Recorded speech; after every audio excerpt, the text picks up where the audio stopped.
Okay, check.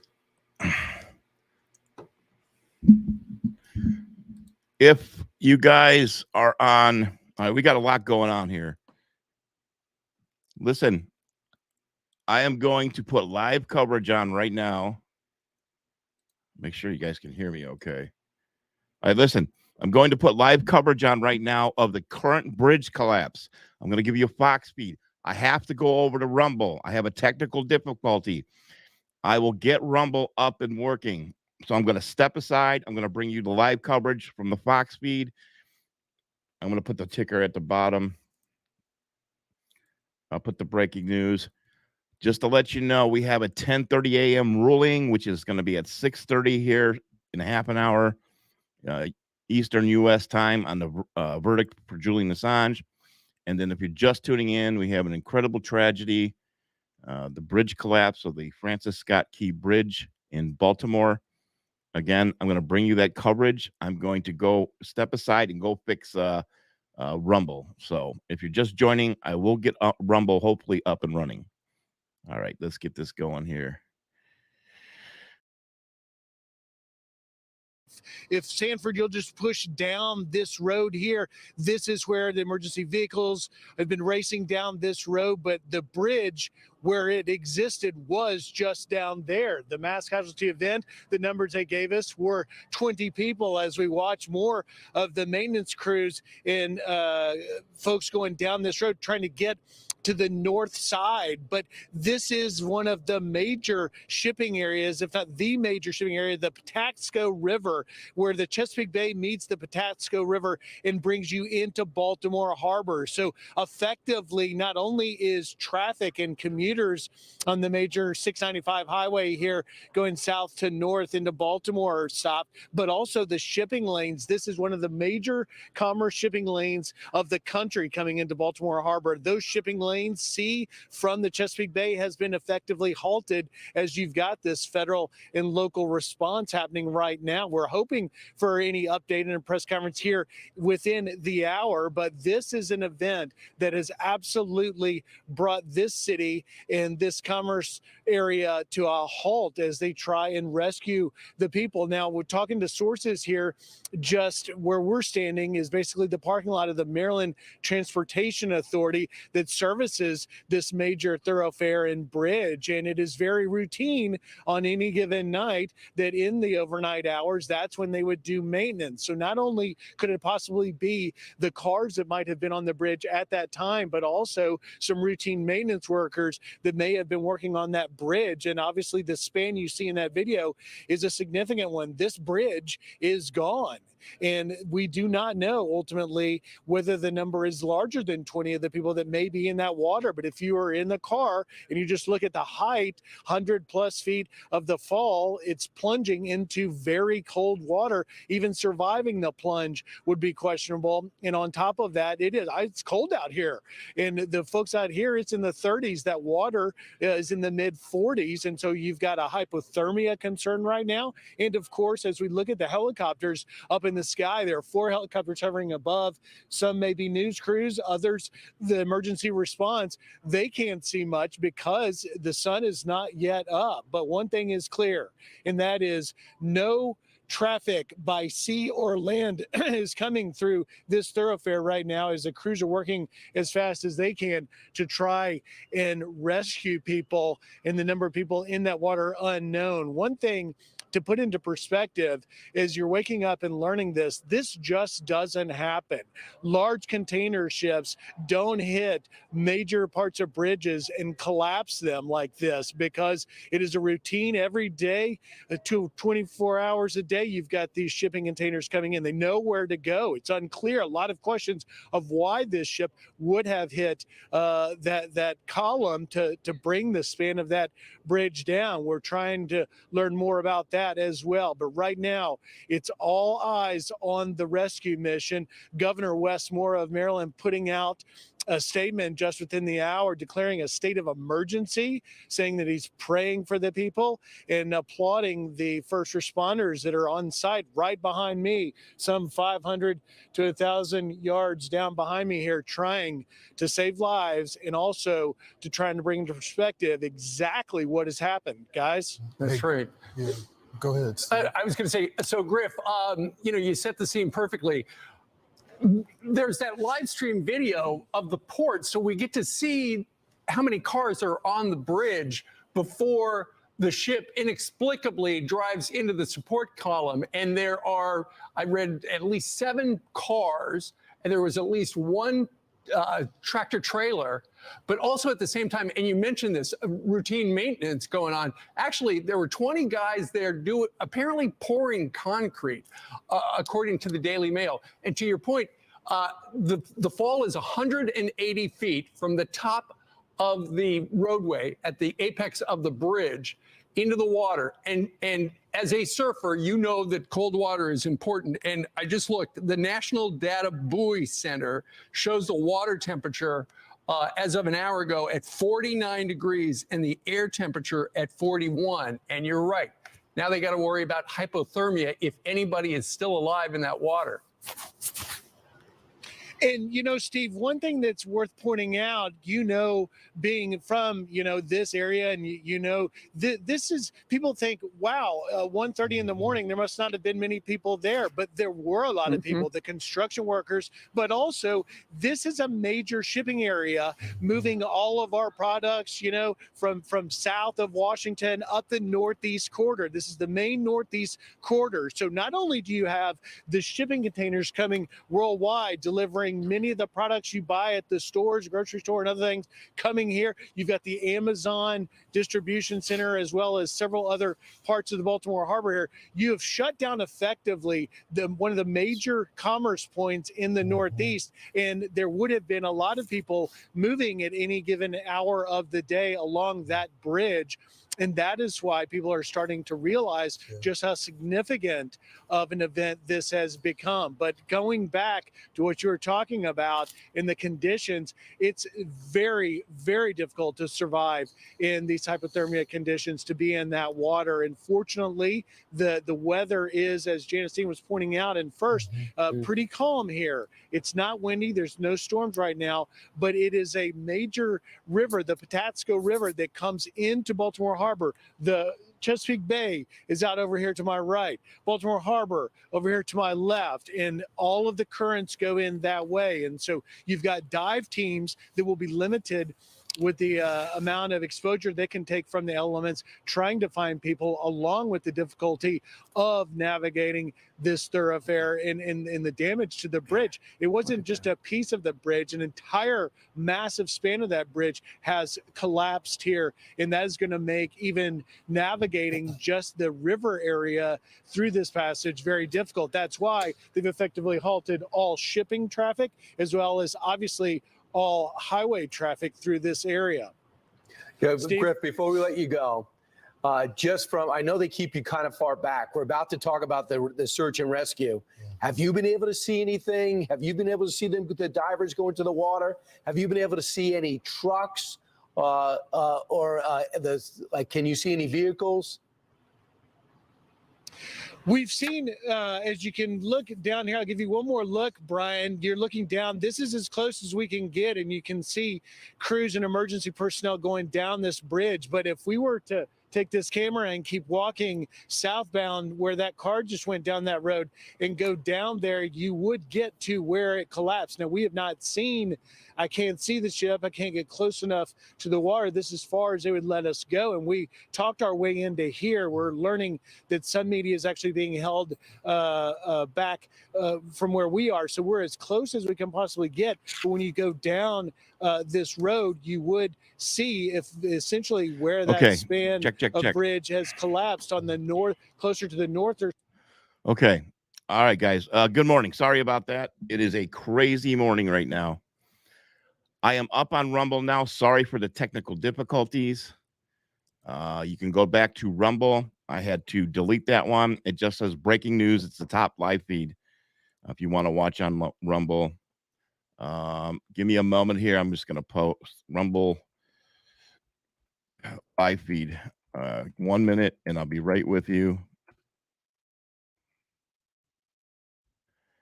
Okay. All right, good. All right. So we're good. We're live on X, we're live on YouTube, we're live on Rumble, we're live on Facebook. So here's what I'm going to do. Obviously, I had certain plans this morning how to approach this and did not expect this major breaking news. All right. So what I'm going to do, once again, I'm going to go gather some information.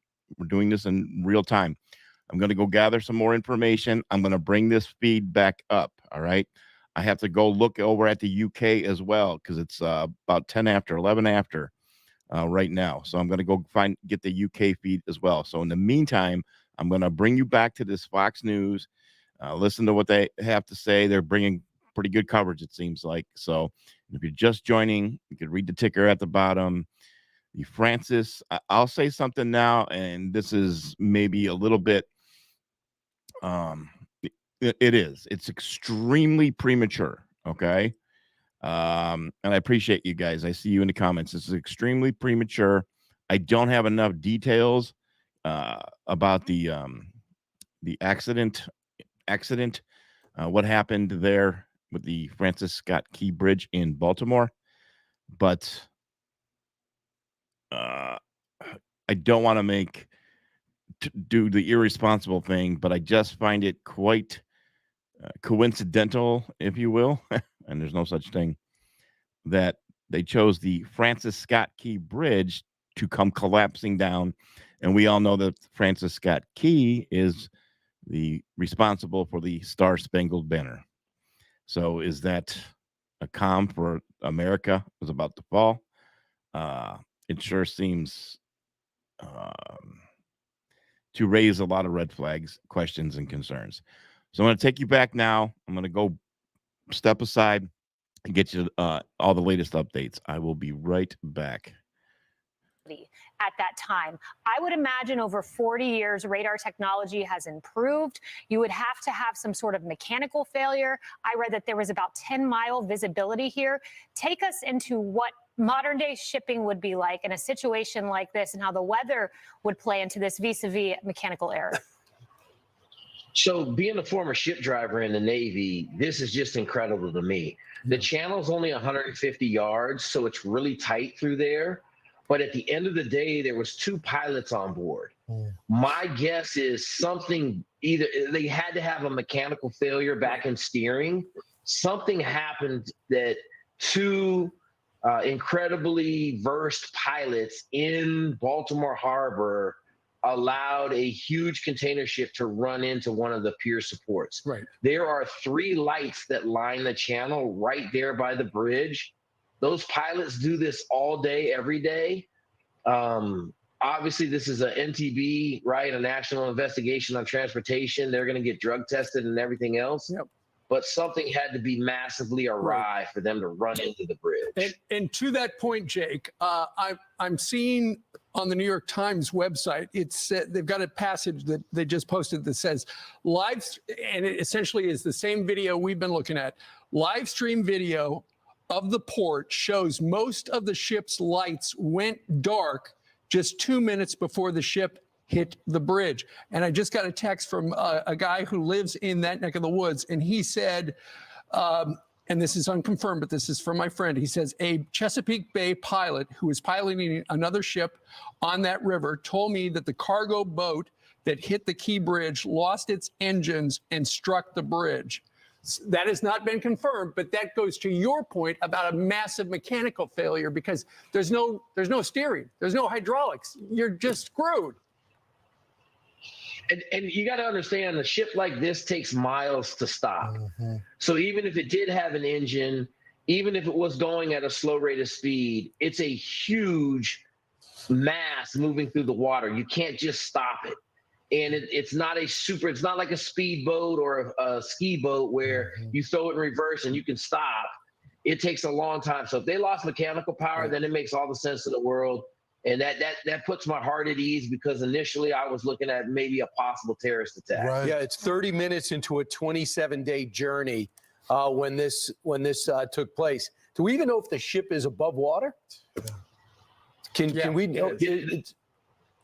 There's some pictures of it sitting kind of hung up in the bridge. It's floating still. Yeah. So Jake, I'm curious. You know, you're the expert in this, and when you look at the bridge collapse, as we've been playing all morning for our audience to see, it looks like it falls pretty fast. I mean, it didn't look. What type of force are we talking about? Is that normal for a bridge to fall that quickly, or is it because that boat carries a lot of weight? So it's a combination of two things, right? The engineering of a bridge is predicated on support. And there's the span of the channel was roughly, I just did some rough math, about 400 yards.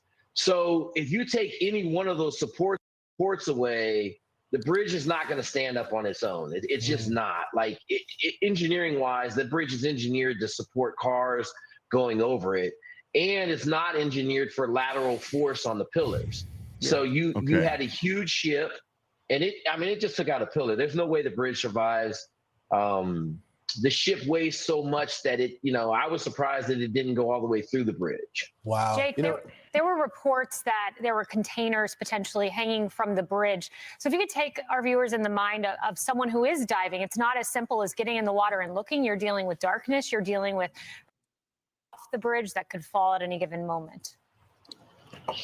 There's a bunch of factors involved in the rescue operations. From a diving perspective, they have to make sure that the diving area is secure.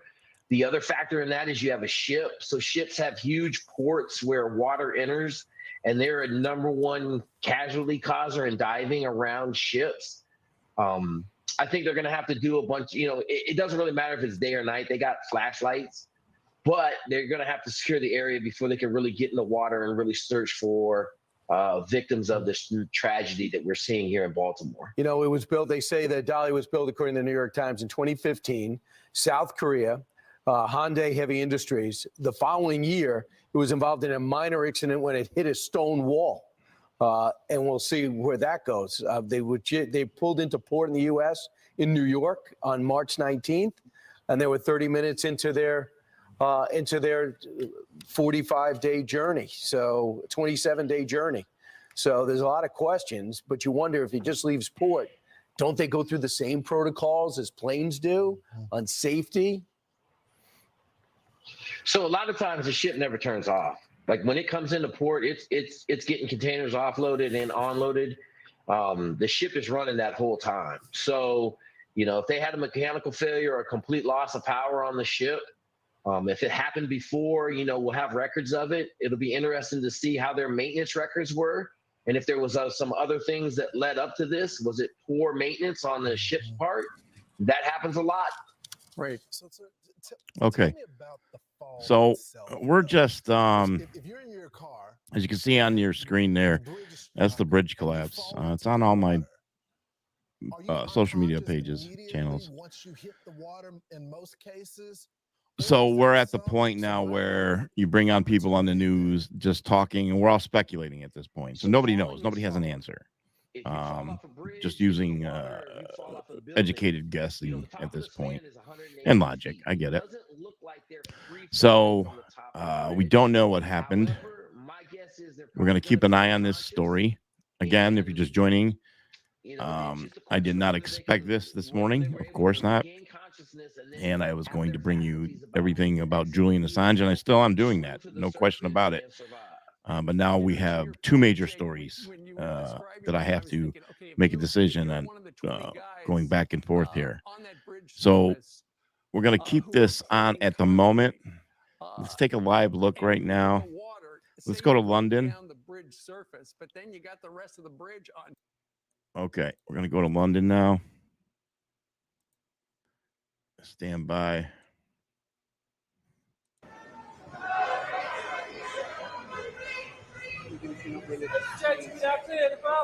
Okay, this is the UK. I appreciate you for the show. Have a lucky so much.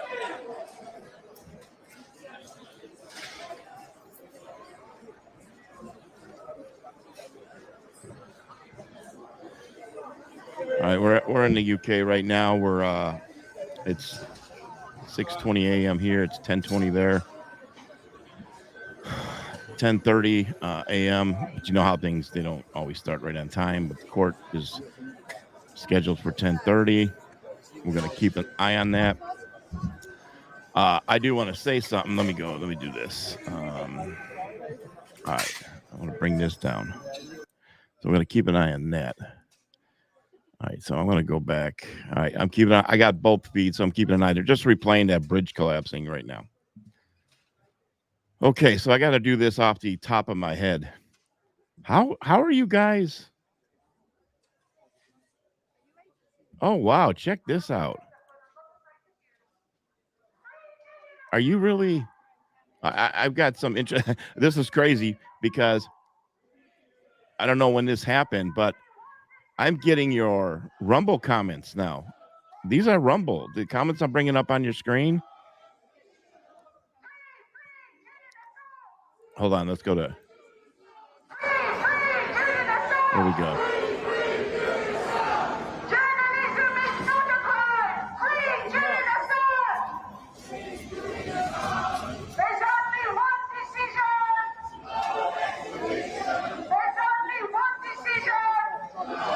Okay. Okay, so here, all right, here's the deal. For some reason, big surprise this morning as well. You guys on Rumble are able to comment. So if you're on Facebook, you're on Rumble. What I mean by able to comment, I mean I can see your comments coming up. I can put them live on the screen. So now I can bring up any one of your comments live on the screen as you interact with me, okay? All right, let's recap. If you're just joining, scheduled this morning is the Julian Assange verdict. Will Julian Assange be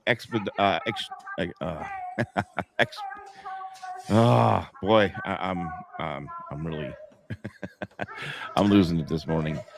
If he's sent to the U.S., it's going to be very difficult this morning if he's extradited, and I'll save my thoughts for that. I've kind of prepared a little bit, but I really didn't want to entertain those thoughts if he is extradited here. Thank you very much. I've been up since actually 3. I've been scrambling. So you're seeing a live feed right now in the UK outside the court. Julian Assange has been in Belmarsh prison as he awaits this big day today. Now, I don't know if they're going to throw some monkey wrench in. Well, yeah, you can't comment on Rumble if you're watching on your TV.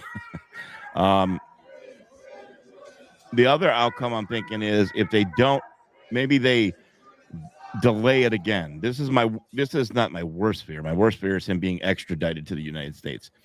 The other one that would be disappointing is if they don't extradite him to the United States, but they say something else for him to continue this appeal.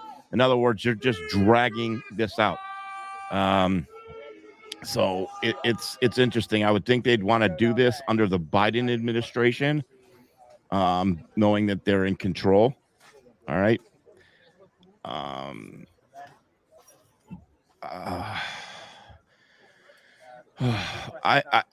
not at a loss for words. I know what I'm about to say, and what I'm about to say is something that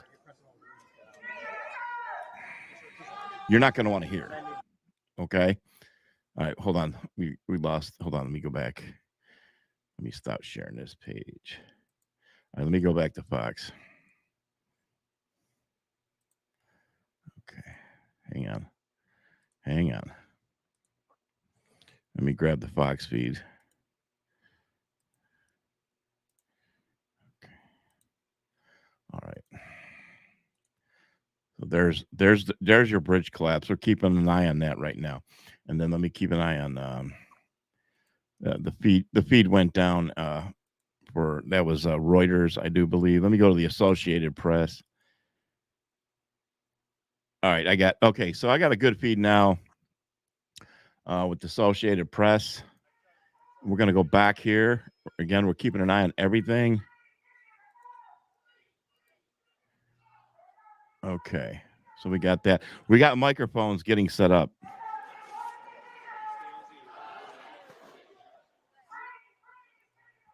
Okay, so we're going to stick with that one. We're going to stick with this feed.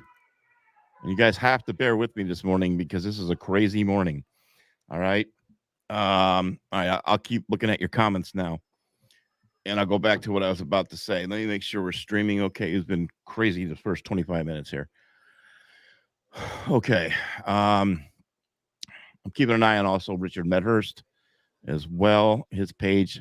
He has been the one independent journalist who has covered Julian Assange since the very beginning. Richard and I agree on a lot and we disagree. I would say that. So, what I was going to say. Uh-oh, hold on. Let me take off the poll reporter there. All right. I'm going to take down that audio. We'll keep an eye on that. All right. So, again, if you're just joining, I'm going to say what I was going to say. If you're just joining, the bridge collapse, if you're just waking up, there's been a tragic event. The bridge collapse accident. A ship has run into the Francis Scott Key Bridge, and it has collapsed in Baltimore. A rescue operation is underway. They're calling it a mass casualty event. That's all we have at this moment. So we're bouncing back and forth. I know this is a tragic situation with the bridge, but we have people on scene, and we're just speculating at this point. And I'm not trying to dismiss that major breaking news, but independent journalists and journalists around the world, for that matter, are here for Julian Assange right now. And this could be the most important day in history when it comes to freedom of press. For years now, with those who followed me, known that I have pushed and pushed and pushed throughout my years about freeing Julian Assange. I brought you the latest coverage, everything up to date, his trials, anything like that. Okay. And I can tell you that what I was going to say, and I'm very careful about this, this is where it's very difficult for me. This is personal now. All right. As we keep an eye on this screen there. I am very conflicted, and I knew this day was going to come. And what am I conflicted about? I am conflicted about Donald Trump along with Mike Pompeo. Yes, I am all about making America great again. I am definitely going to vote for Donald Trump. I can say that on the air right now. Yes, someone said the Reuters live stream it quit. Well, it's probably a technical thing. The live stream that I have up right now is the Associated Press. All right.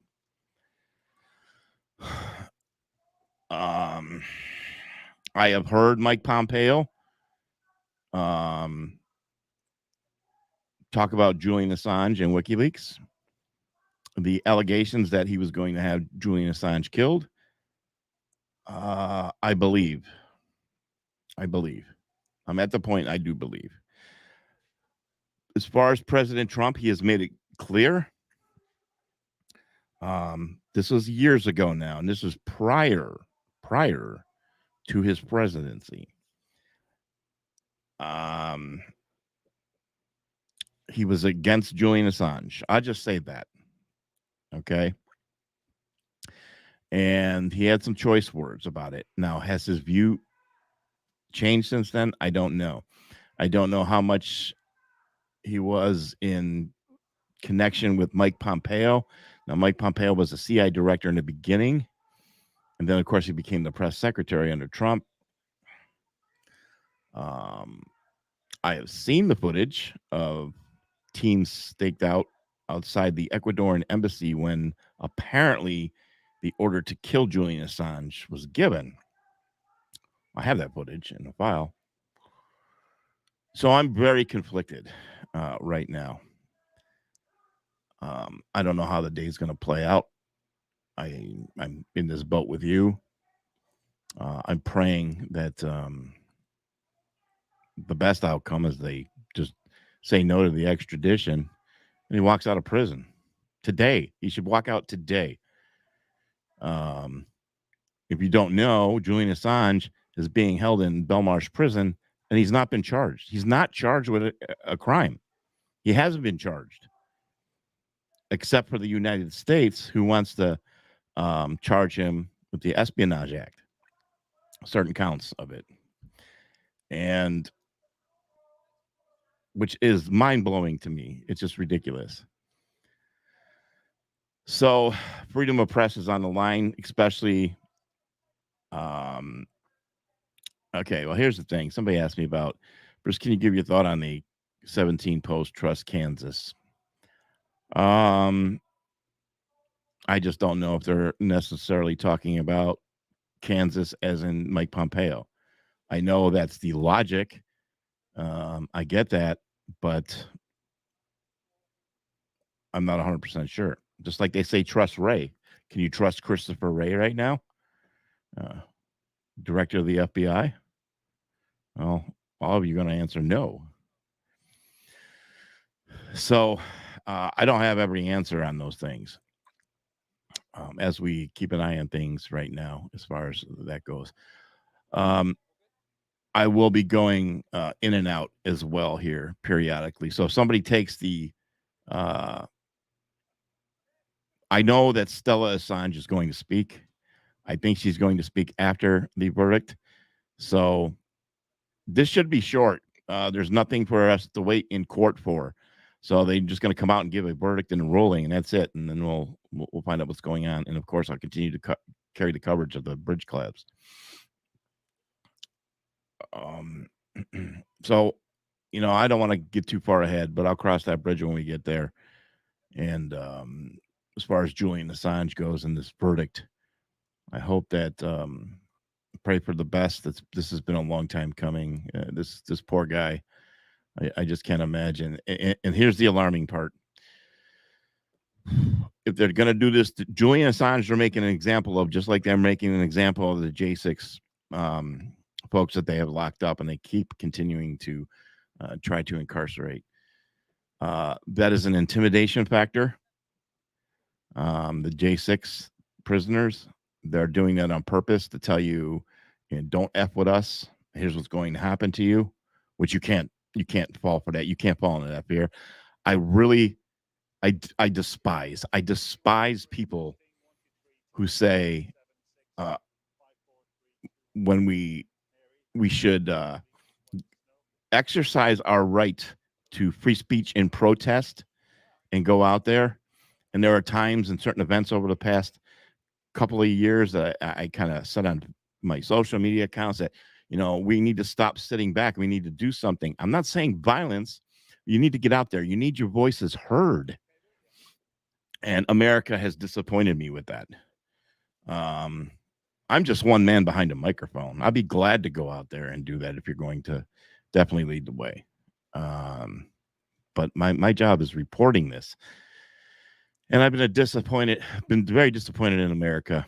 And people would also say in the comments, like, oh, look, they compared J6. They're just, this is a setup. You're going to go there. They're going to arrest you all. You know what? Arrest shouldn't bother anybody. If arrest puts you in fear being arrested, I'm going to be nice. I don't know what to do for you at all. But being arrested should not be in the forefront of your mind. Standing up for this country that is falling, standing up for free speech, standing up for being against censorship right now. And this is what this is. This is free speech. This is freedom of press. This is censorship.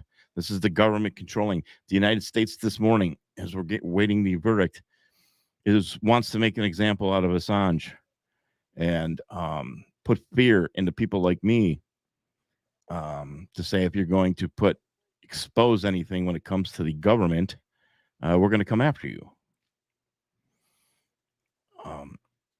I'm not trying to play big shot, but I am not in fear at all. At all. I'm not scared of jail, prison. I don't care about that. I care about my grandson's future is what I care about. I can't express how monumental of a morning this is historically with the Julian Assange verdict. Again, I don't know if we're going to get some monkey wrench thrown into this, which could happen. They could have some lingo that, that they say, okay, he's not going to be extradited. This is my thought. But we're going to allow him to continue appealing in some BS lawyer jargon, law jargon, whatever that they continually make up as they go along. So we'll see. We'll see. I'm very extremely disappointed in the UK. I love my UK patriots over there. I'm not disappointed in you. I'm disappointed in the government of the UK. They're nothing but the bootlickers for the United States. Cowards, spineless. Your government, that is, not the people I'm talking about. Your government is. Same goes with Canada right now, with Trudeau in office too. But let me take a quick look. Let's. I'm going to jump back to this feed. Hold on. So here's the bridge, and I'm keeping an eye on Assange. Don't worry, I'm not going to miss it. We have the bridge collapse. Let me bring this up, and I'm going to go to step aside here and take a look at a few things for you. All right, and keep your comments coming, and I'll keep an eye on those too.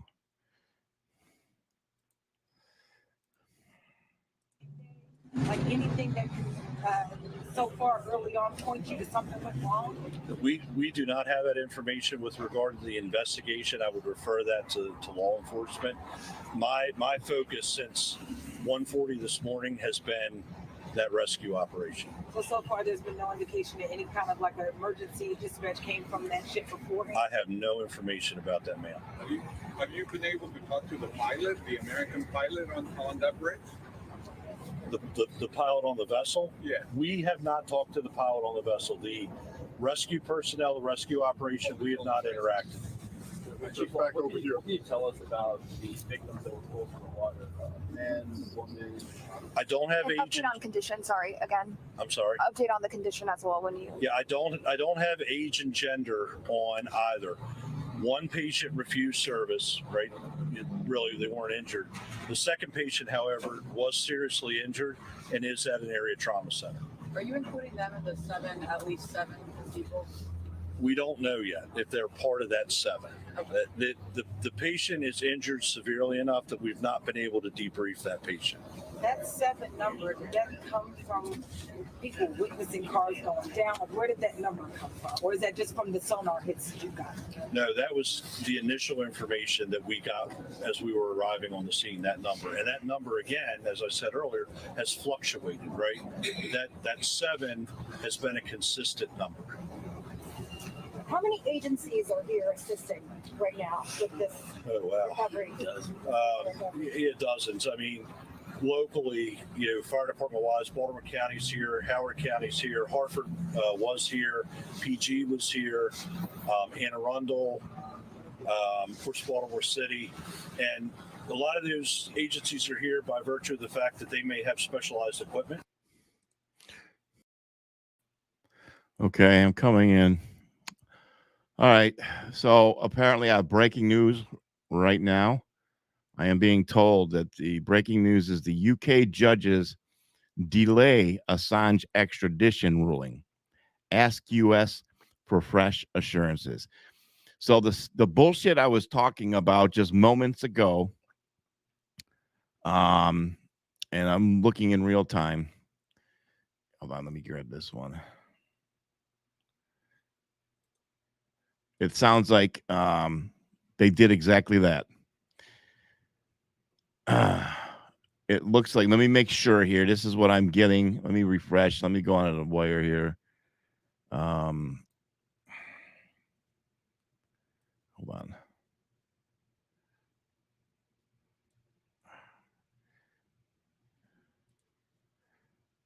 Hang tight, guys. I'm doing this in real time. Let me get Julian Assange. Okay. RT News. Julian Assange wins appeal, can now fight extradition. So that's exactly what they're going to do. London's High Court ruled on Tuesday that the UK's 2022 approval for WikiLeaks founder extradition will be subject to a full appeal hearing. So this is just coming. So we're going to stay on here. We're obviously going to get any time now. We're going to have people come to the mic. We're going to hear from, I know we're going to hear from Stella Assange. She's going to come out and address the world. And let's hear what her take is on this.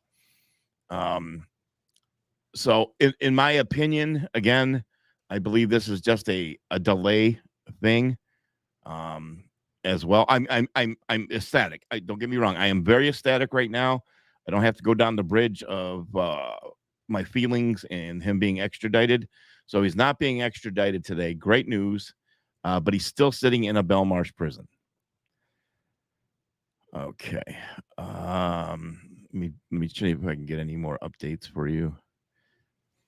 Okay, so WikiLeaks has just posted. Let's go to WikiLeaks. I'm going to share this tab with you.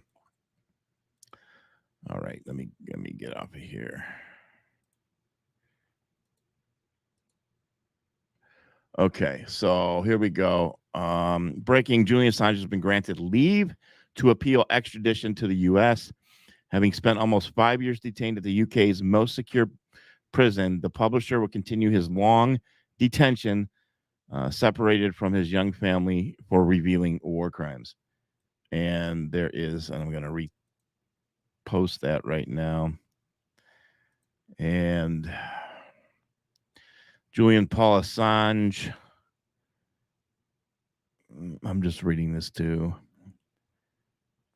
So he's going to be able to appeal. So we're going to wait for Stella here.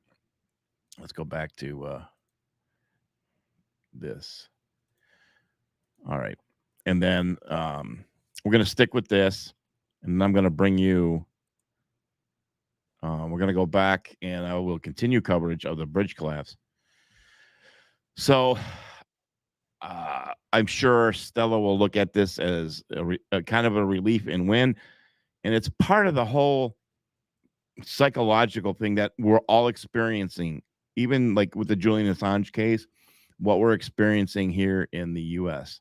I always said that the COVID lockdowns and the mask wearing and all that stuff, and the way so hard, the way they pushed it so hard, and when they pull back a little bit and loosen everything, you think you're winning. In reality, you're not winning. We're still losing. And you think you get a little win. It's not necessarily a win. It's an illusion of a win. So that's why I don't celebrate things like that. And we need to go back and things need to be, the wrongs need to be righted. And it can't be like, okay, we'll pull back a little bit and make you think you're winning. And this is kind of like what it is. That man, Julian, should not be sitting in a prison. He should be at home with his wife and his children. All right, let's go. Okay, let me go to some comments here. Mark, you're in the UK. Right, it is. You're correct, Mark. Mark is in the UK. And you're right. He is safer to an extent. All right. We do know now. One thing is that Tucker Carlson just visited Julian Assange with Stella, and I have played that that particular video, and when he went with Stella to visit Julian, and at that time, Tucker did say Julian looked pretty decent as far as health goes. Now I know he's had declining health. He had himself a mini stroke and among other ailments. If you don't know that Belmarsh prison in the UK, that's their Guantanamo Bay. So people say it's America's Gitmo. All right. And this is what this gentleman is doing. Julian Assange is doing in there. He's being tortured. That's my opinion. The reason, and this is what I believe, we get this sort of a win today, sort of. It's not the worst news at all. But the reason that this is happening is because of the people, because all of you. All right. I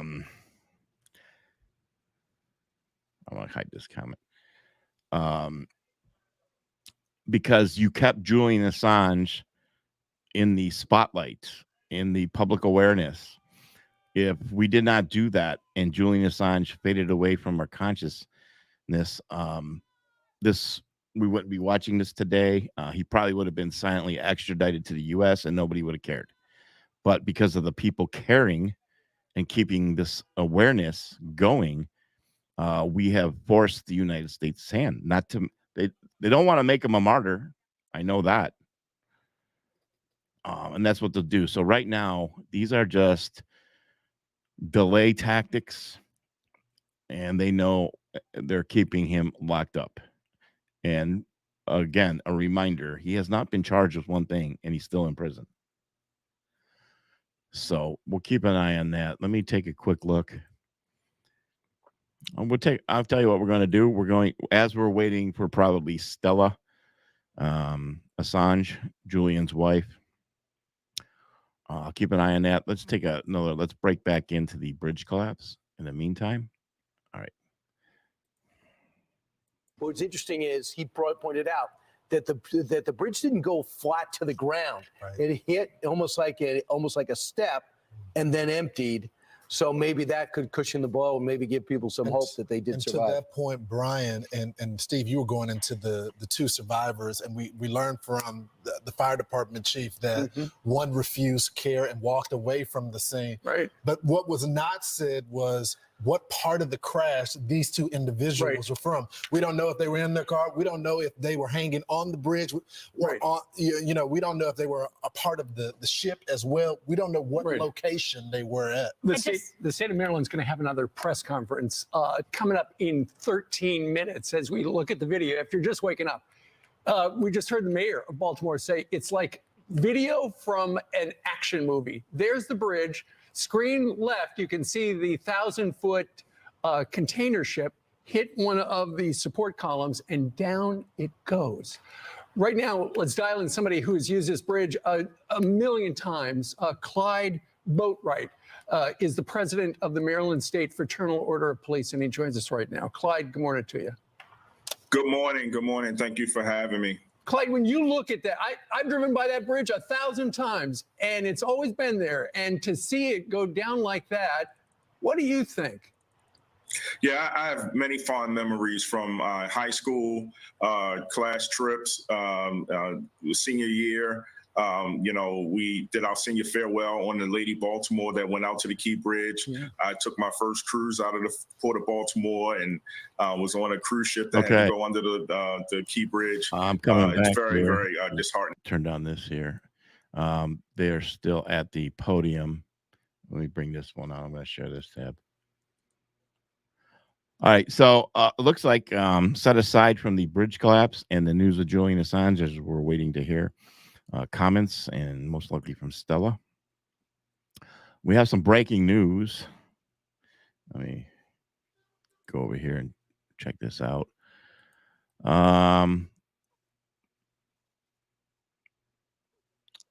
It's coming across the wire now that it looks like Russia has made their decision as far as the recent terrorist attack that occurred on, was it Friday?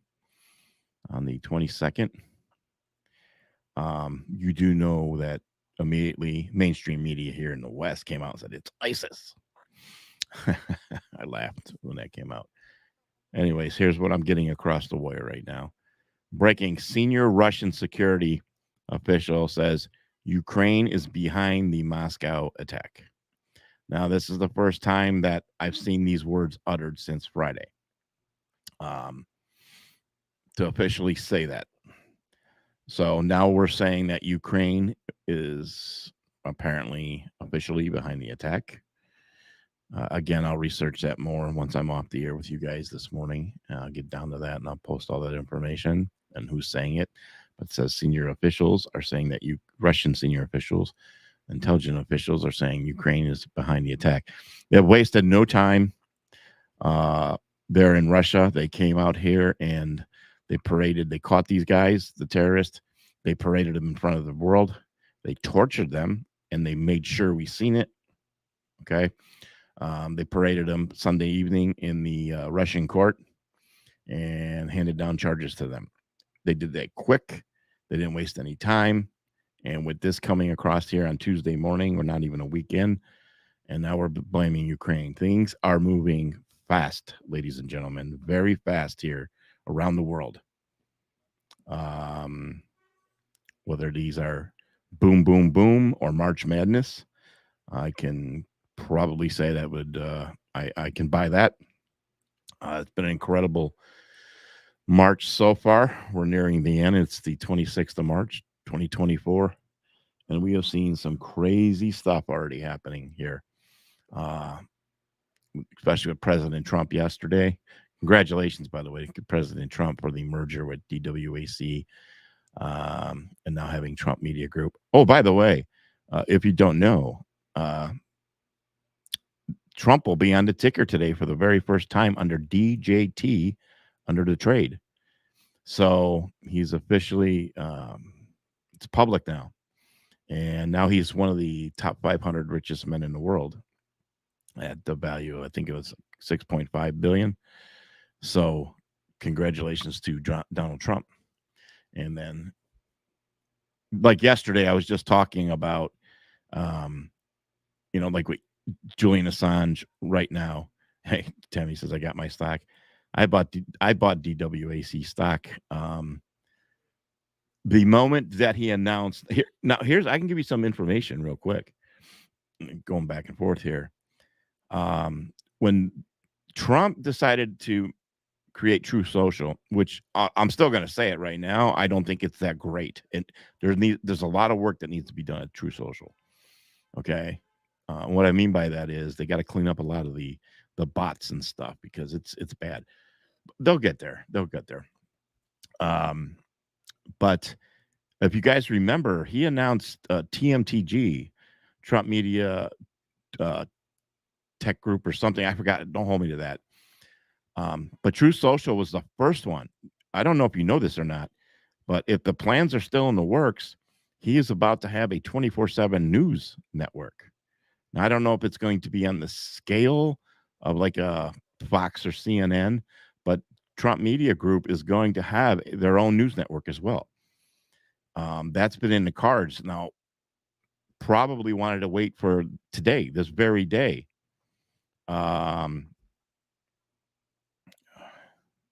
It was waiting for today. I'm sorry, I'm reading the comments. For it to go public. So now we can look forward to the future of more than just True Social. Now you're going to be able to trade. I bought stock in DWAC right away back then as well. And I know it's gone down, of course, and that's the risk. But I know now. Yesterday it went up like, I don't know, crazy amount of points. Yesterday, right after the court ruling, and again, going back to them, you think you're winning something. 475 million or whatever it was, 450 million dollars Trump was supposed to pay. He had till yesterday. Then now they gave him 10 days and they cut it to 175. Again, that's a win, but really it's not a win. It should be zero. That's my point again. They pull back and they make you the illusion that you're winning. This is what they're masterful at doing. And this is how they confuse the masses as well. Just like, mask mandates, that's another one too, where, okay, they trained all the sheep to wear those. And now here's the thing. Okay. Now they pull back and you got people still in your grocery store wearing masks till this day because they become used to it. I laugh at them. These are people who live in fear, but now they feel comfortable because everybody else got comfortable with it. So nobody says anything. I would never say anything to anybody wearing a mask anyways. I just shake my head. But if today they say, oh my gosh, we have another outbreak, put your mask on. All those sheep who are now programmed to do that because we've done it once we'll go right back to routine of putting in their mask on and social distancing and going right back to being their fearful Karens or whatever they are, you want to call them. So they have people conditioned already. I will never be in that category. I'm not saying I'm rebellious. I'm just never going to fall into that category. All right. Yeah, there it is. You're right.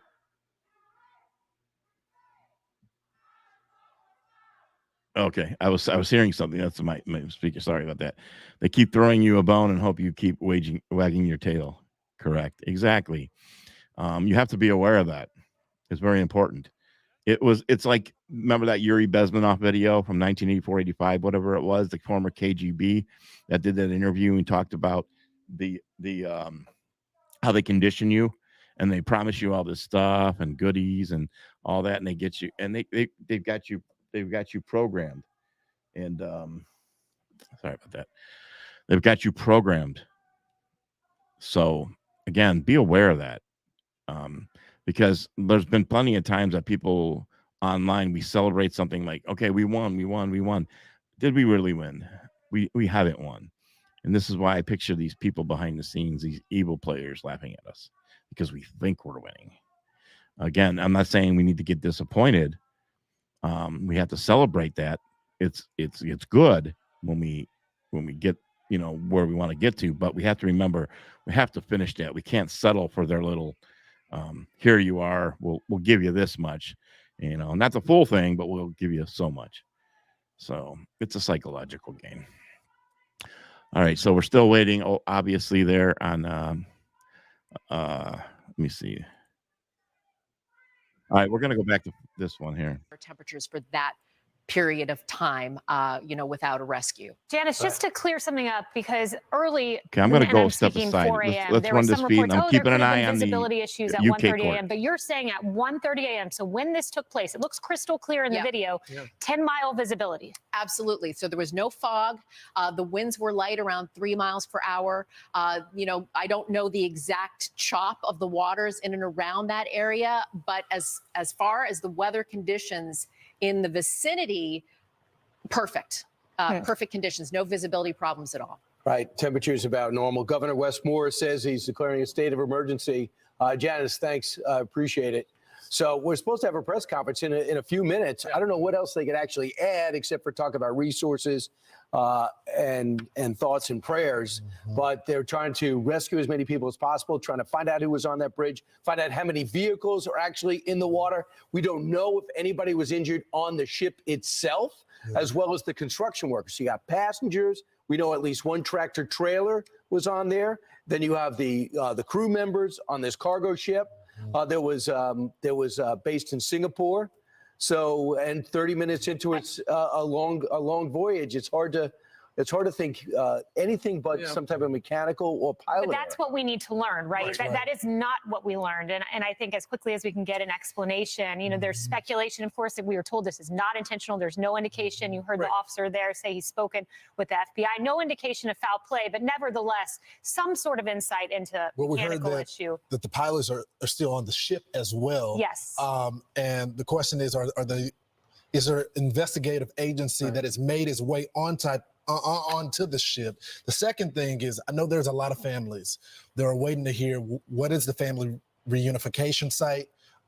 If you were a construction worker or if your spouse was, I'm sure you're very concerned right now. If you have a family member who's on there, I'd love to hear from the officials there on where they can get more information about their loved one as this operation continues. Now, Kayla, do you wake if the president or something like this? It happened at 1:30 in the morning. Is this something you wake the president for? Absolutely. I mean, President Trump would have been awoken in a situation like this. When is the last time this happened? As we've been speaking about, the last time that I can find is 40 years ago in Tampa, Florida. This is a national tragedy, a state of emergency described as a mass casualty event. So yes. A developing mass casualty event, you wake up the president. And as you wake up this morning, as you look, these are images of Baltimore Harbor. Right there, it's the Patapsco River leading into the port of Baltimore. And right there, smack dab in the middle, is a 1,000-foot shipping container ship which at 1:30 this morning ran into one of the support columns. To your point, Lawrence, about how the two pilots who work in that harbor, they are on that ship. According to the company that manages the ship, everybody on the ship is fine. Yeah. But it's the people who are on that bridge who, right now it's a search and rescue, but it's looking grim given the fact that they've been in the water for 5 hours. Yeah. So it will be interesting because those two pilots will be able to tell investigators, and maybe that's what we're going to hear in the next minute or so when they kick this thing off in Maryland. 52. They'll be able to tell exactly what happened before they hit that support column. Port of Baltimore, 52 million tons of cargo crosses that every single year, and about $80 billion worth of cargo last year at that Port of Baltimore. Indeed. It is 7 o'clock in Baltimore, and we start this hour once again with a Fox News alert. Stunning pictures. For anybody just joining us, first responders are looking for at least 7 people in the water after their cargo ship crashed into the Francis Scott Key Bridge in Maryland earlier this morning. It's been there since 1977. That's the moment of impact right there, screen left. Well, Baltimore City officials say 2 people are out of the water with one at the hospital. One refused to get care, turned it down. We expect to hear from state officials any moment after Baltimore City officials provided an update earlier. Griff Jenkins joins us live from the scene. He got there very early. Griff, what are you learning? Well, the sun's starting to come up, Lawrence, and we are learning, as Steve was recounting, there's at least 7 people now that they're looking for as this mass casualty event, as it's being described, is playing out with the rescue folks. But we're about 1,000 feet just north of where that collapse happened. So let me just go ahead and let you see what I see. You can see on the north side where the Francis Scott Key Bridge would have been now, just mangled infrastructure. And you can see the parts of the collapsed bridge that remains. And at that press conference, as we await for the one here from the state Maryland Transportation Authority, we did hear from the Baltimore officials earlier, including Baltimore's Mayor Brandon Scott, who had this to say. Listen here. Would you think that you would physically see the Key Bridge tumble down like that? It looked like something out of an action movie. And you just think about most.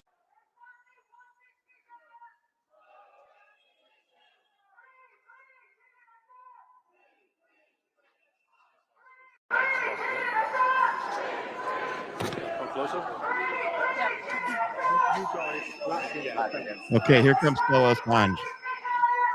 Breaking news. Stella makes a statement.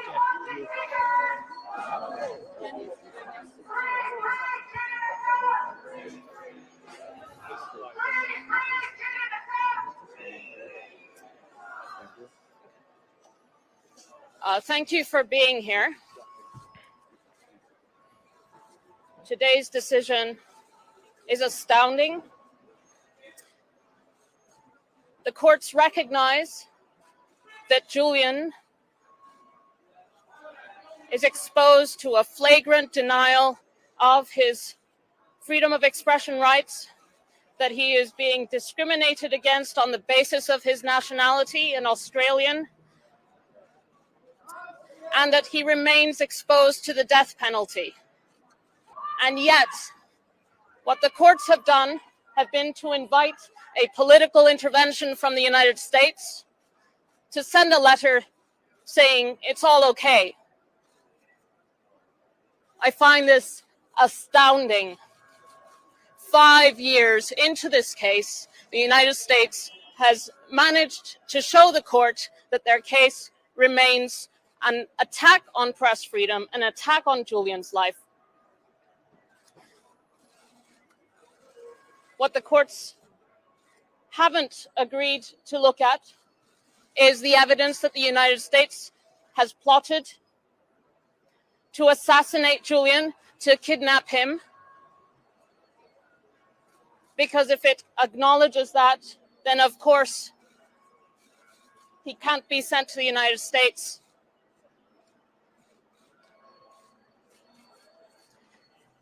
Julian is a political prisoner. He is a journalist, and he is being persecuted because he exposed the true cost of war in human lives. This case is a retribution. It is a signal to all of you that if you expose the interests that are driving war, they will come after you. They will put you in prison and they will try to kill you. Julian is just a few days away from the 5th anniversary of his arrest and imprisonment in Belmarsh prison. He has been in Belmarsh for 5 years without conviction, and the charges against him are to punish him for publishing the truth, for publishing evidence of the war crimes committed by the country that is trying to extradite him. Now, the UK courts have invited the United States to issue assurances. The Biden administration should not issue assurances. They should drop this shameful case that should never have been brought. Julian should never have been imprisoned for a single day. This is a shame on every democracy. Julian is a political prisoner. He is a publisher, and he is being published for expressing his political opinion, for expressing freedom of the press in its purest form. Free Julian. I ask everyone to rally behind him and call for his freedom, call for the Biden administration to drop the case and support House Resolution 934 before the U.S. Congress to drop this case. Thank you.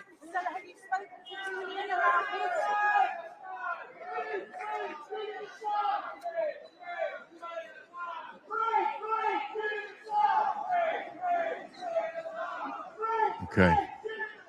Let's just stick with this here.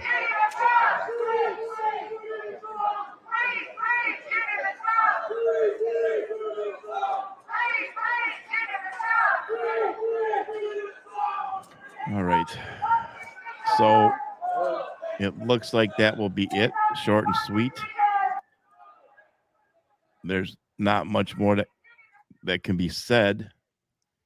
All right. So yeah, that's it. They're taking that pull down. So all right. So I'd like to speak on that if I can for just a quick minute, and we'll go back and get some coverage here, and then we'll be going off the air. I think what we just witnessed, and I can't express this enough. This is not about, you guys know me very well by now. I have pushed and I have pushed and I have pushed about support independent news reporting, support independent journalism. Without it, we're screwed. We're screwed. We are living in the most incredible and dangerous time in U.S., if not global history. There are so many people that are asleep at the wheel. Let me just say this here.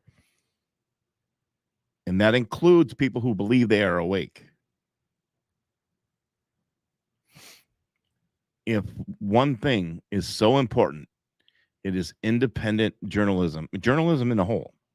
All right. I know we have the fake news. We've exposed it. Trump's exposed it. We know who they are. But the idea behind supporting independent journalism is vital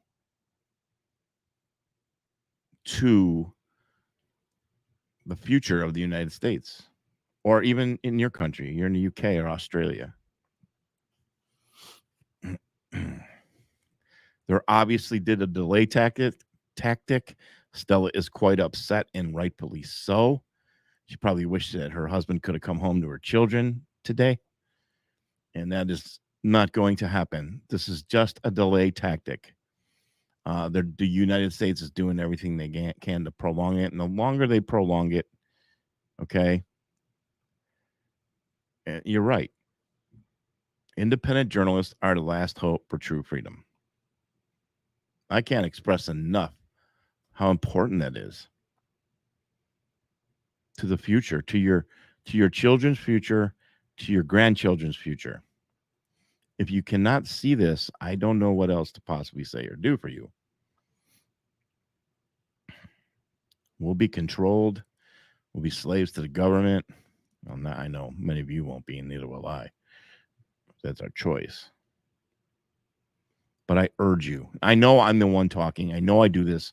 This is my job. But there are plenty other out there. Now, there is a difference out there. Be careful. There's a swamp out there, you know. I'm not happy. I don't really care for when they say the truthers or the truther movement. I get it. All right, but that I don't have any interest in being in that box. Of course, I speak truth, but I'd rather be recognized as independent news, independent journalism type thing. That's the title if I had to choose a title. Because a lot of people just, get out here and start, putting stuff out here, and there's a lot of propaganda and lies out here too. I think independent journalism comes, number one, it has to come. I'll speak for me. You have to have a flair and a passion about it, and you have to have a love for country and truth. Number one, if you're about just, I'm doing this because I want to make money and sell T-shirts, well, you're in it for the wrong reasons. But when you're passionate, knowing that every morning when I wake up, knowing that the truth that I'm going to be reporting is to get information out to the public, and knowing that I keep pressing forward every day because I got two little grandsons who are 2 and 4 years old, and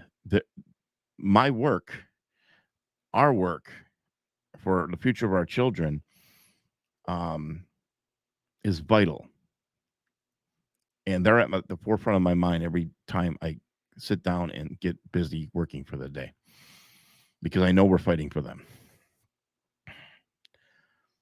You need to support those who you truly believe in your heart, who are independent journalists out here, news reporters, however you want to title it, and have their back by sharing their information.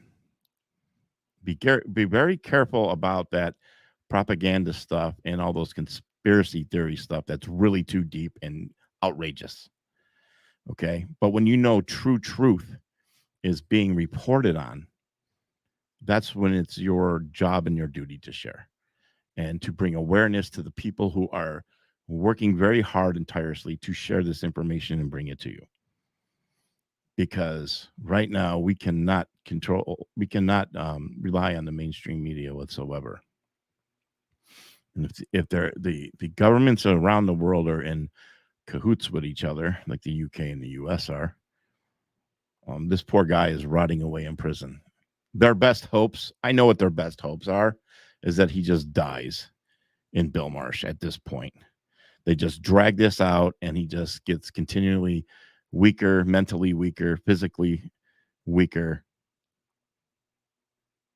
and that he just dies in Belmarsh. So they can't say that, oh, well, they were responsible. We just were following the law and doing our job.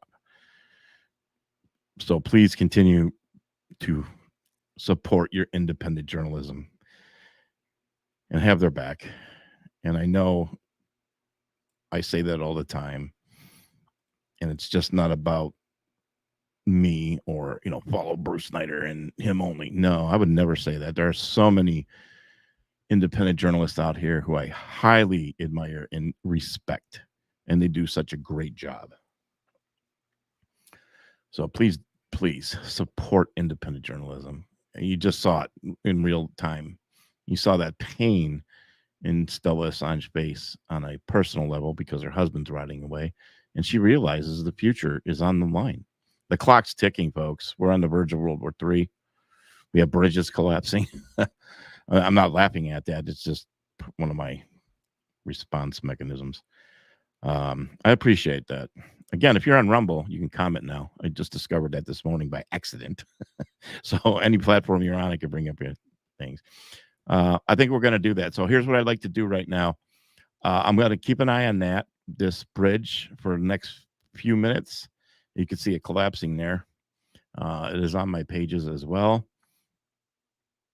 If you'd like to comment, please be commenting. I'm so grateful for your work, and I'm grateful for you guys too. We have come together as a community, and we have created a great thing. All of you know that I have been deplatformed on Facebook over 40 plus times already. As a matter of fact, let me check right now. Let me open up I have an emergency backup. Let me see if it came up. Nope. So if it's not up now, it's probably a dead deal. So my emergency Facebook page I just checked on has been taken down. So I only had the one, and I'm not going to last there. You know that. That censorship. I know we get to a point where we laugh and we joke, and we have these memes that you're in Facebook jail and everything. It's gotten to a point now. We've gone too far. It's no longer funny. I don't find any more jokes in it whatsoever. I know I like to kid too. I love a sense of humor, and I like to laugh in the face of people. I get that. But the seriousness right now of this censorship is out of control. That censorship is no different than them locking up Julian Assange, because they're locking up information, truthful information. They are actually arresting, and they are stopping you and I from posting it. This is digital book burning. This is control of media. What is going on in the United States this morning as far as this bridge collapse goes, I don't know. It's all too early to say. Was it an accident? We don't know. I find it as I'm a big, now conspiracy theories are one thing, but I'm a big believer in symbolism. Symbolism's key for me. I believe that a lot of people use symbolism, and I believe that these deep state players, whatever you want to call them, these globalists, these elites, in some sense, Illuminati, which is, it's all crazy conspiracy theory. Well, it's not. Symbolism is a big thing, and I did not need those 17 drops to tell me about symbolism. I knew that prior, and I know how important that is. And was this bridge tragedy symbolism? You're telling me the Francis Scott Key Bridge collapses? Who's responsible for the Star Spangled Banner? Is that symbolism where America is on the verge of falling or about to fall? I don't know. Maybe I'm reaching here this morning. Still haven't had enough coffee. I still haven't finished my second cup. Nice and ice cold. I hate cold coffee. Is this symbolism on your screen, what you're looking at right now? I don't know. I don't know. But I can tell you right now, if you take the events around the world and what has happened in the past, this less than a week, look what's happened. I am very concerned. Right now, I am so concerned what we just witnessed about independent journalism. I mean, it is on life support right now, and you're watching that monitor beeping and hoping it doesn't flatline. We're staring down the barrel of World War III, which will not last long. It won't last long because we'll be talking about nuclear war. People are in the comments. Go ahead and comment. I'd like to hear you in the comments. What do you think about this bridge collapse? And responsibly. Don't get too crazy, all right? Because I probably won't put it up if it's outrageous. But I just said on air, is this symbolism? Of all the places, of all the bridges, and the timing. They do this just a couple hours, 2 or 3 hours before the Julian Assange announcement, too. We're talking about freedom of speech, freedom of press, truth, justice. I sound like a good Superman commercial. But it's all true. Is it symbolism? I think it's a little too early right now, and I'm not going to be on the air much longer because we're not going to get much more, obviously, because by the talk of it. Here's what I like to do. What I'm going to do right now, I'd like to hear from you in the comments. Okay? Comment wherever you are. Tell me what you think about either independent journalism, which is on life support right now, or what you think about this bridge collapse. Is it symbolism, being Francis Scott Key Bridge and who wrote the Star Spangled Banner? Was it symbolism that America's about to come crumbling down? And that's the way I'm viewing it right now. And that's a lot for me to say because for me to say something like that, I really would never say, because I'm very careful about saying things that are way too far-fetched. But, we're running out of time here, and I don't see it to be completely outrageous with my claim, what I just said. I'm going to turn the volume back up on Fox. Keep your comments coming. I'm going to bring them on screen, okay? Let's turn this volume up. Hold on. A massive effort like this. Obviously, we've heard Coast Guard is involved nearby. You've got the state police for Maryland. You've got the city police. You've got the county sheriffs. But then again, Carrie, and I'm sure you remember the I-35 collapse in Minnesota years ago. Stuff like this just doesn't happen, says Robert. As well. I believe it was the NTSB ultimately that took over the investigation to figure out what went wrong. That probably is where it's going to go. In the meantime, Carrie, thank you very much. Here we go. Maryland Department of Transportation. Let's listen. Good.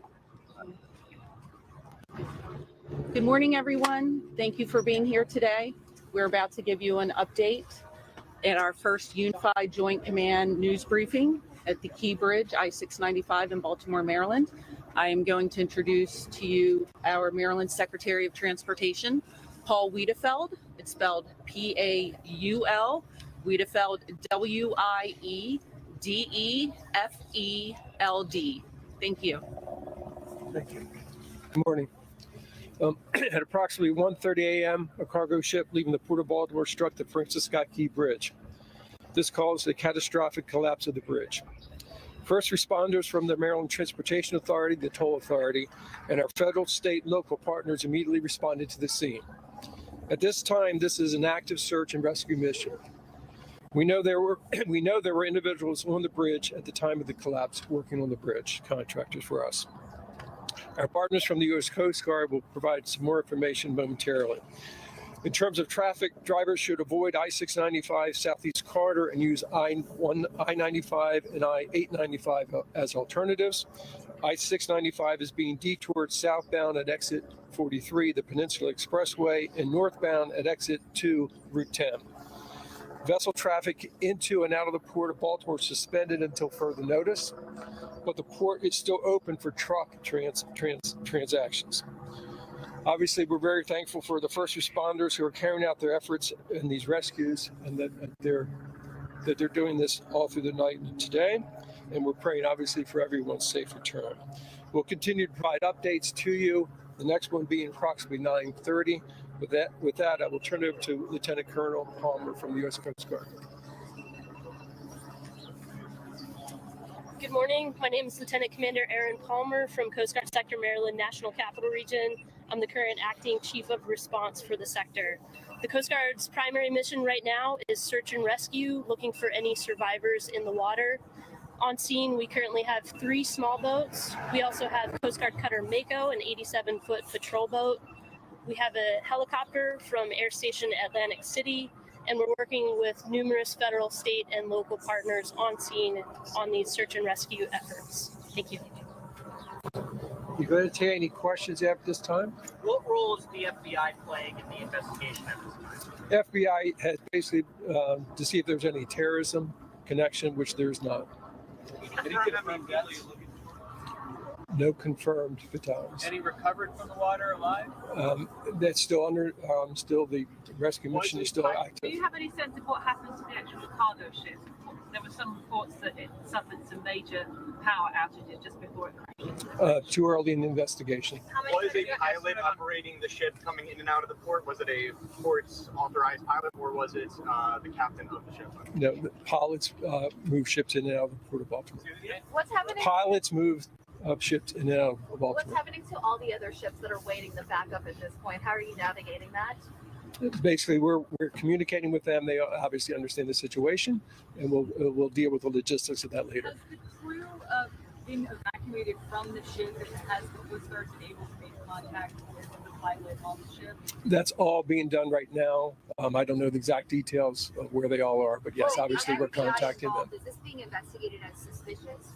If in any type of incident like this, the FBI would be engaged just to make sure, and that's what they did. How many vehicles are in the water? Can you just any idea how could this happen?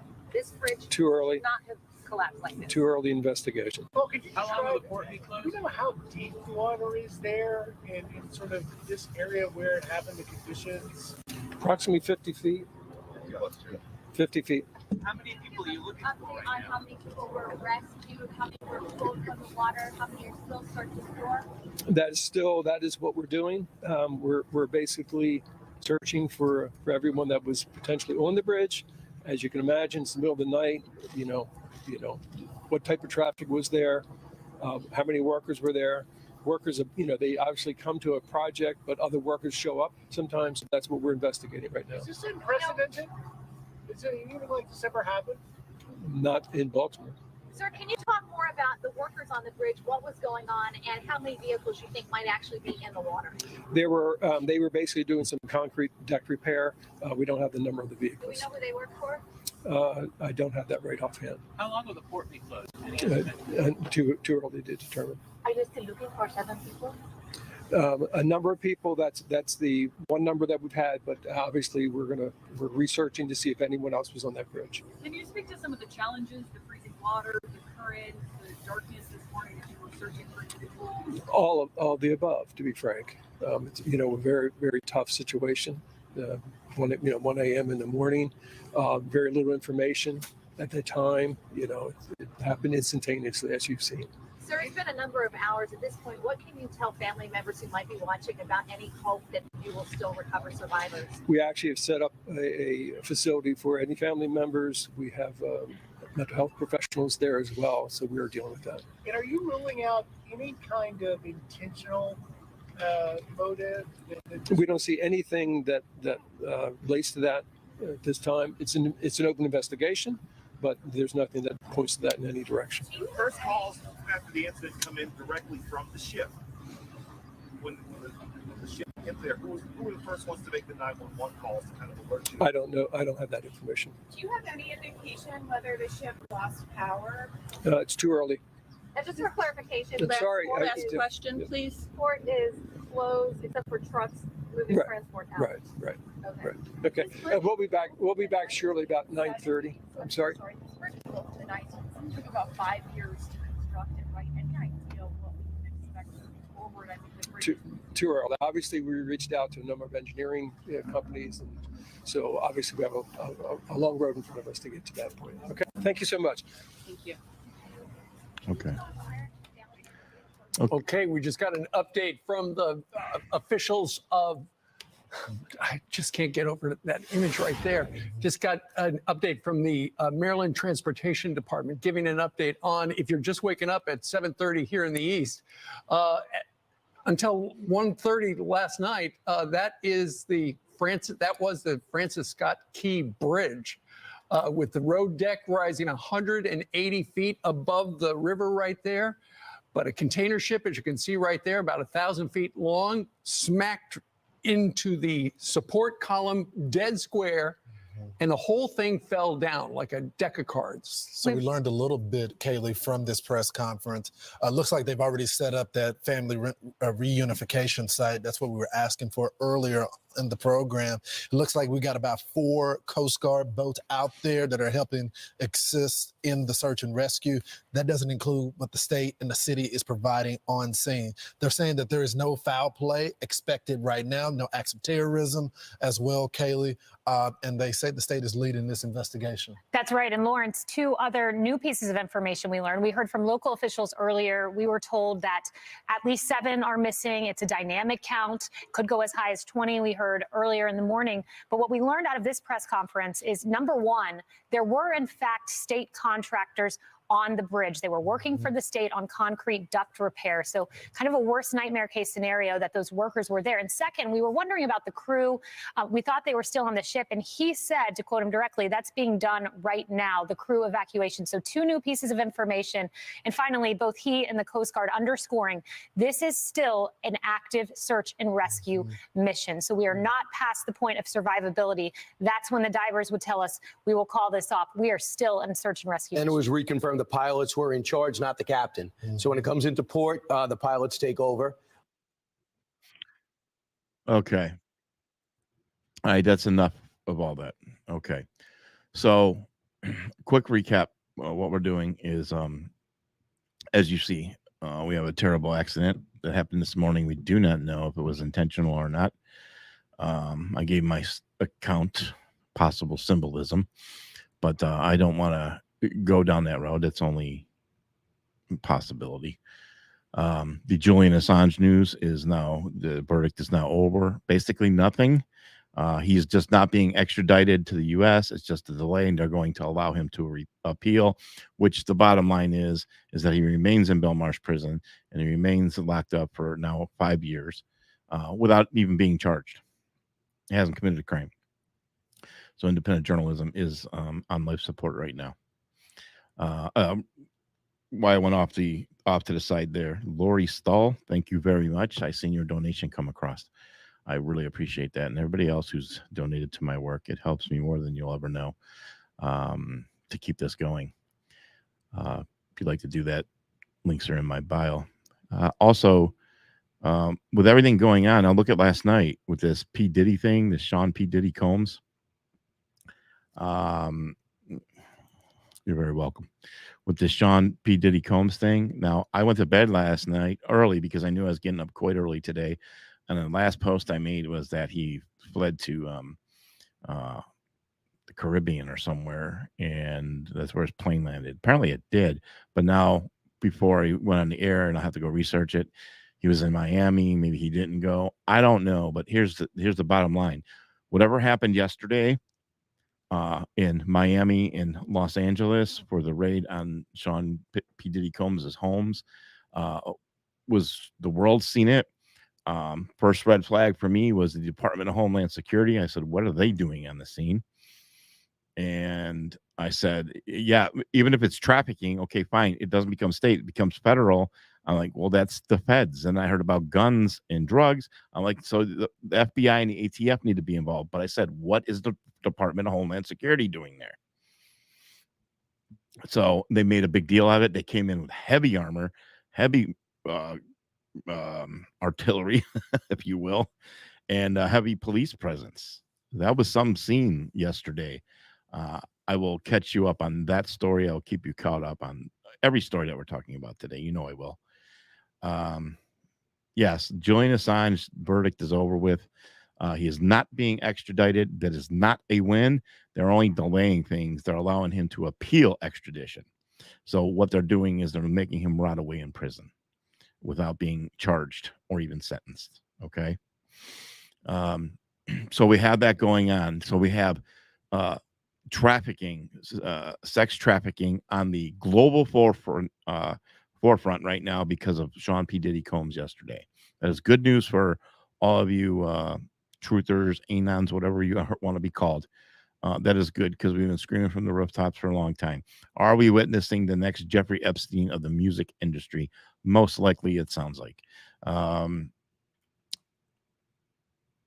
I saw many things not long ago that were released onto Twitter, on X, I should say, regarding Sean P. Diddy Combs most recently, and then to see the raids last night being televised around the world pretty much says that stuff that was released on Twitter must be true. I think it's bigger than just a trafficking ring. I think there's some crime scenes involved. So we'll find out. But as far as the Department of Homeland Security there, I'm concerned about that because did the Department of Homeland Security go? You're talking DHS coming in here. That's like an order from the White House. And with DHS coming in concerns me because are they playing cleanup? Is there the protocols to clean up and to protect and to hide things? Is my opinion. We're going into a hopefully we're going into a presidential election, and I hope. Here's the tell now, folks. This will be the telltale sign. If this administration soon comments about this P. Diddy thing and they start taking credit for this particular raid and possible arrest and bringing awareness to this sex trafficking thing, for a fact that they're implicated in this, and they threw P. Diddy under the bus is what they did. I'm waiting for that part to happen soon. We'll see. I have no idea. We have a lot going on right now in news. It's really unbelievable. We have the Julian Assange, which is very disappointing verdict today, but at least he's not being extradited, so he's, I guess, safer in the UK. We have the Sean P. Diddy Combs thing, which is monumental. Who knows whose names are on that list? With DHS getting in there, possibly covering up. We have the bridge collapse this morning, and of course, we have, which is the number one story for me all the time, is Russia, Ukraine, and the global tension going on around the world. And we had the most recent attack, and just shortly ago, I told you that now Russian intelligence officials are now placing the blame on Ukraine. They've come out and said that. So if they've used those words, and of course Zelensky has come out and that was foolish of Zelensky to come out and call Putin names and worthless and all that. And it, they put up this big defense mechanism. It's like you look guilty. So, folks, I can't believe the times we're living in. I never thought I would see the day of the things I'm talking about. This would have been a movie, a fictional movie at this point of everything we're witnessing.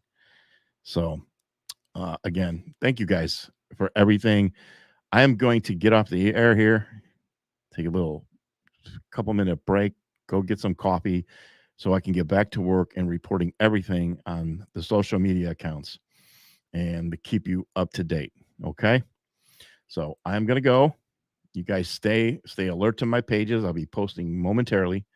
I appreciate you very much. God bless, guys.